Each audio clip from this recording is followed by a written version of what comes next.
Hey everybody, and welcome back to Tenza Motorsports. In today's video, we're going to talk about the first 5 things that I would do to my daily driven E46 BMW. But before we get into that, make sure you are subscribed to the channel, like if you enjoy this type of content. Make sure you are also following us on Instagram, Tenza_Motorsports, and follow the Instagram for this car, which is Nikki_Nightmare46. So this is obviously not a daily driver. This is going to be a full-blown track car, just like the white car. They are still going to be street legal for the most part, meaning that if we want to go drive around, get some pictures, test modifications before we take unproven parts to a racetrack, they can still be driven on the street. But if you were to be building a daily driver, what should you be doing? Now, let's say that you have a 330, whether the sedan or the coupe. Great, you're in good condition. If you do not have a 330, go and get one. Go and swap the engine or go sell your car and buy another one. Whichever one you want to go do, go get yourself an M54 B30. Now, I personally would, the best way to do this is to get rid of your car, sell it, and go try to find a 330, whether it's a coupe or sedan, because the 330 actually has, if you get it in a manual, actually has a better transmission, slightly better drive shaft, and slightly bigger brakes. So there are perks to doing that.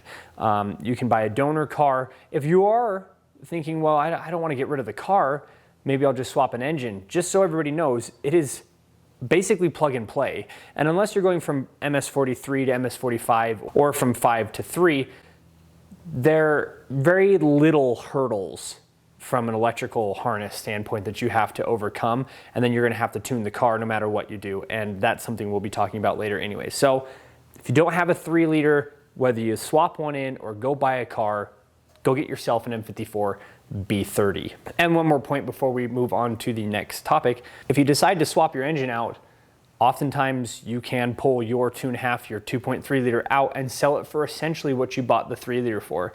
These engines sell for anywhere between $800 to $1,200 is a pretty high, rough estimate, but you can find them as low as $400 or $500 locally. That's what I would go do first. Okay, so now you have your 3-liter engine. Congratulations, you either swapped one, bought one, whatever it is, you have your M54 B30 engine. Go and get yourself an M50 intake manifold. It's not something that I've done yet, but it is something that is coming on both of our cars at some point. This will get rid of your DC valve. It'll clear up a whole bunch of other stuff. The air flows more smoothly through those. And if you're going to do a naturally aspirated build, like I'm going to be talking about here in this video, even a forced induction build, that's a good starting point as well.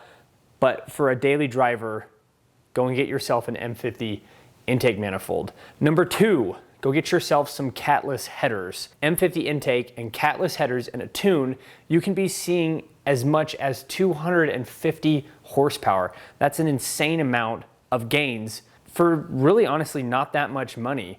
And we'll be talking about, like I said earlier, the tune later on. The company we've been working with here on Tenza Motorsports for our tunes also has a set of headers that they sell that you don't have to worry about the bung locations. You don't have to worry about your flanges being wrong like the old eBay and AliExpress cheap, $150 headers.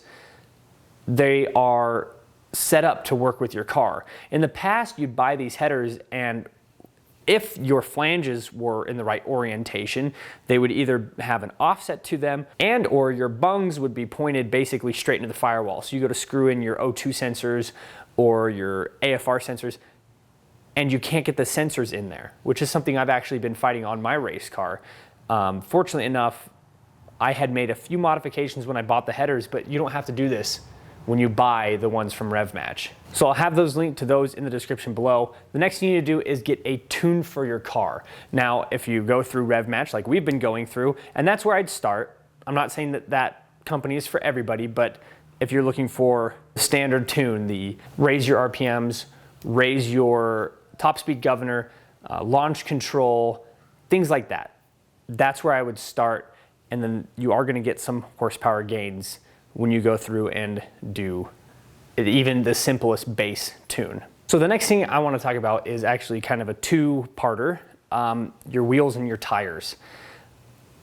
The next thing that I would probably do with your daily driver is take your wheels And if you're in a place where there's a lot of snow, go take your stock wheels or whatever wheels are on there if you don't like them, and go put some winter tires on them. If you're somewhere where it never snows, then you can resell them and make a couple $100 back off your wheels.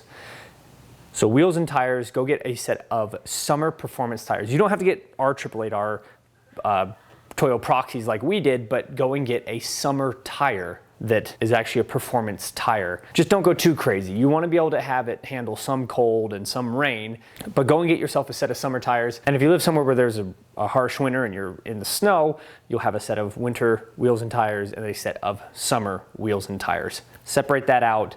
Don't run the all seasons. That's just, get some summer performance ones. Make sure they can handle day to day if it gets rainy or cold, but kind of try to separate that so that you're not basically having your tire ruin the driving experience of your car. The next thing I want to talk about for a daily driver is go and get some coilovers. Now there is a few fantastic options for some daily street driver coilovers that aren't going to be super harsh. It's not going to slam your car to the point where you can't get in and out of your local Taco Bell, but it will give you the opportunity to raise and lower your car. If you're driving in the winter, you can put your car back up. These cars are old enough now that even the second set of suspension that people have been putting on them are starting to wear out. So even if yours had its suspension done when it was supposed to, it's probably time to do it again anyways. ECS Tuning has a really good set of coilovers. I think you can get those for around $650, $700. Well, that's as much as just buying some OEM suspension. So go and get yourself some coilovers. Don't do anything too harsh, too brash, because you're gonna still be daily driving it. And this would basically be making your non-M car feel like an M3 in terms of the tires you'll be running and the coilover suspension that you'll be swapping over to. So there you go, that's the first 5 things that I would do to your daily driven E46 after you make sure that your car was either bought with or that you swapped in an M54 B30 motor. I really appreciate everybody so much for watching. I will have recommended parts for everything we talked about today down in the description. Do you agree with these things? Is there anything that you would change? What other modifications would you do? Obviously, first 5 modifications is a pretty small number. What would you do beyond this? What is your dream daily driven E46 look like? Let me know in the comments below. I'd love to hear from everybody. Thanks so much for watching. Any comments, any questions you have, please make sure to leave them in the comment section below as well.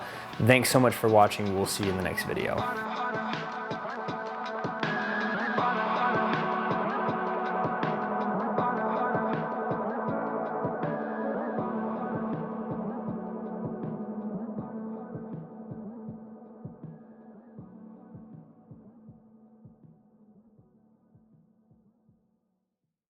Bam!